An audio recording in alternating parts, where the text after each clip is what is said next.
I need a tripod. Please work. Okay, don't fall.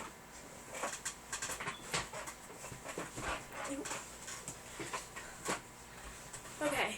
Hey guys, so it's me, Emma Sistros, aka Brittany. So, like I said, videos are going to be scarce. And as you can see in the background, I have this candle. It is St. Michael the Archangel. This is a candle, and he's going to be in the video today because this video is about him, kind of, and how I made contact with St. Michael. So first of all, let me just clear this up. If you have not made contact with your god or goddess, do not worry. It will come to you. He or she will come to you eventually, and they will make contact with you, and they will tell you this is what you need to do work for me. So a little bit about how I got connected to St. Michael is St. Michael. My father is actually a police officer where I live. Well, not where I live, in a city where, about an hour or two, no, about 30 minutes away from me. He works in that city. I'm not going to say the name of the city because I don't want to. But my father works as a police officer in a city in Kentucky. And, as you know, St. Michael is the defender of the Archangel. He's a protector, the patron saint of army, or the military, police, a whole lot of things. I have a book, so let me go get that book, and I'll be right back, guys.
Hang on, guys. I'm trying to find the page.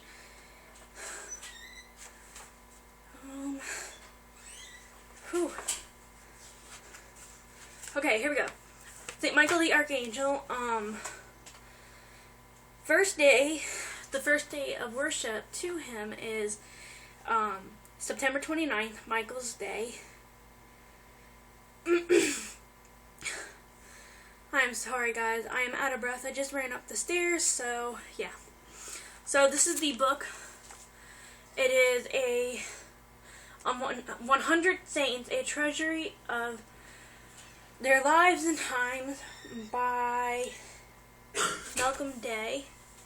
See, this is what it looks like. And this is the back. My cat is whining for some odd reason. She might need food. So I'll do that after I do this video.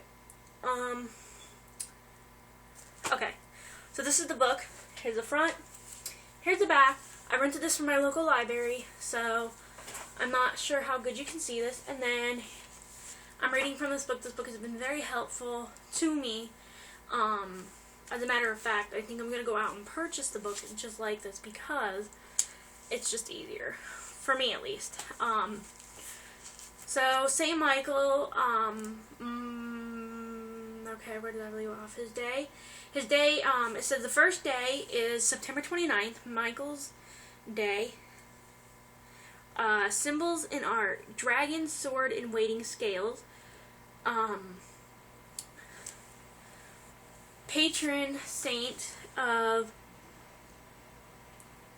Christians, soldiers, policemen, the sick and dying, ambulance drivers, emergency medical personnel,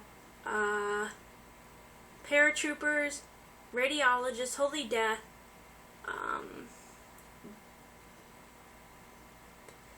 Serenity Guards, artists, security guards, artists, bakers, grocers, croppers, farmers, pretty much.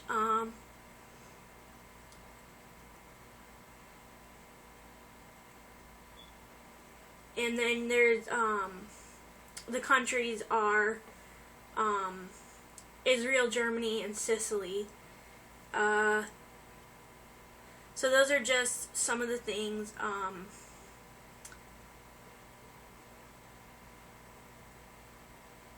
that he is, the guardian of. And this is the picture of him. So, here's a picture. I'm not sure if you can see it. I'm at a new angle. I am actually, normally you would see me over here where my wallet is and stuff. You would see me over here, but seeing as I can't find, oh, there's the candle. My phone is on the charger, so sorry guys, hang on. Somebody's trying to Skype me.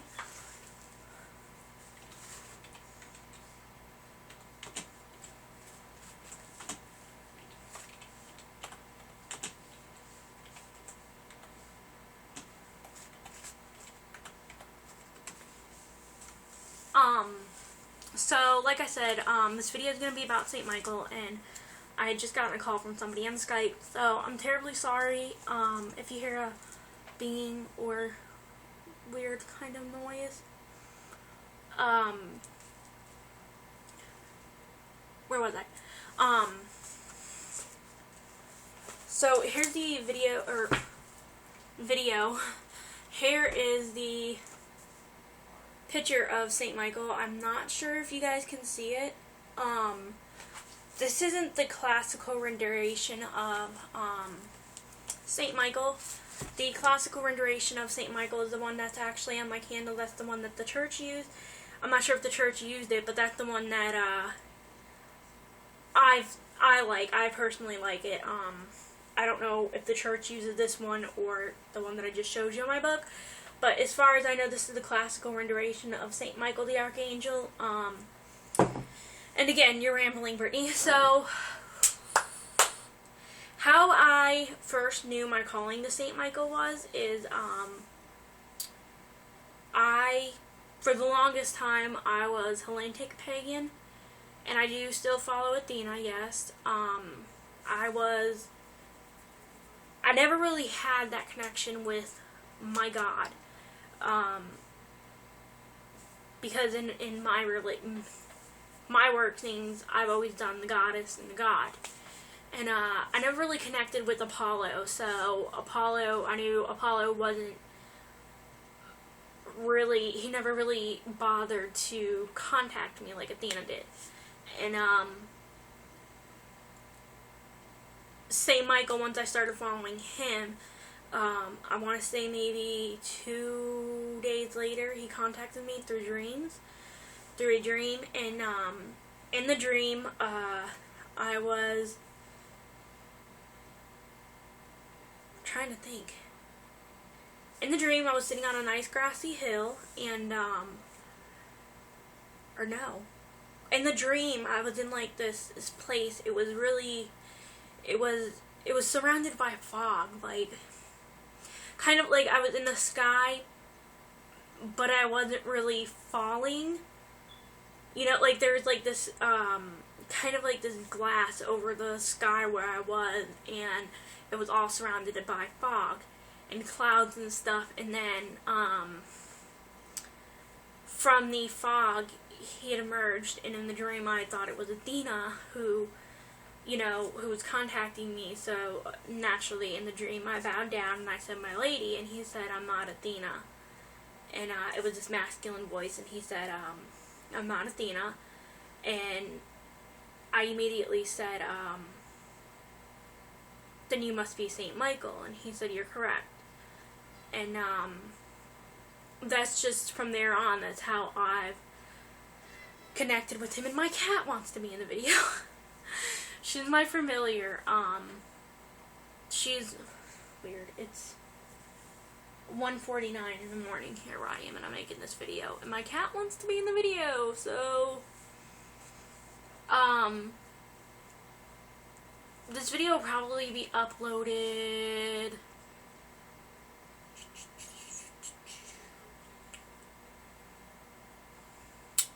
probably later today.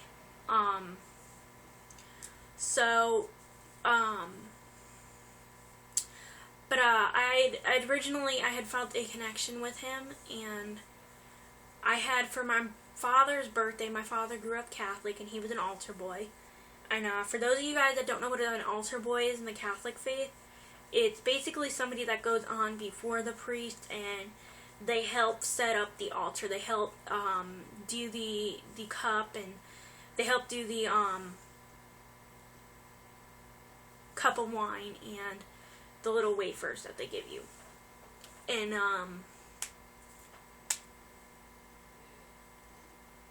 they help the priest do that, and so on and so forth, and prepare the daily offerings, the bread and the wine and stuff. Other than some churches, because they do have children that are underage, they do use grape juice. That's from what I've learned.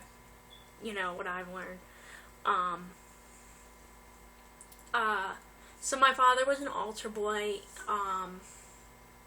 when he was young, and that's pretty much that somebody, like, if they're reading from a certain chapter of the Bible, the altar boy would go on before the priest, and he would turn to that chapter so that the priest could read from that chapter. If the priest needed something, the altar boy was pretty much, if the priest needed the daily offerings, the bread and wine, then the altar boy would pretty much go and get them, set the candles, get ready to do the daily offerings for the daily offerings for the church members and for the church itself. So I had gotten my father a St. Michael the Archangel medallion for his birthday, and it had St. Michael. It had this image on there, and then on the back it said, "St. Michael, pray for us."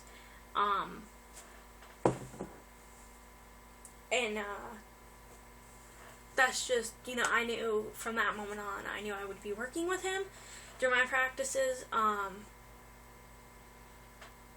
And a lot of people are gonna kind of raise the question, well, since you work with Athena, doesn't she get jealous of St. Michael? No, she doesn't. I've never really had a problem with working through the both of them. Granted, there are certain things that I can do through St. Michael that I can only do through St. Michael that I can't do through Athena, and vice versa. I have worked with Athena since the first time I became pagan. As a matter of fact, Athena has always been my goddess since I was little. Before I even went to paganism, Athena was always my goddess, because my daddy used to tell me stories of Greek mythology. Like, I would sit there and I was like a sponge. Like, I would just soak it up. And he would come home and he'd take his uniform off and he'd be taking his boots off and I'd be like, "Daddy, tell me something about Greek mythology." And he's like, "Okay, well, did I ever tell you the story about the Greek goddess of wisdom?" And I was like, "No." And he would, as he's taking his boots off and putting on his flip-flops and stuff, he would tell me the story of Athena, and I soaked it up. I loved those stories, because at that age, you're just like this sponge. You're just like, you want to soak everything up. So my daddy used to tell me stories about Greek mythology, so, and, sorry, I'm getting a little winded.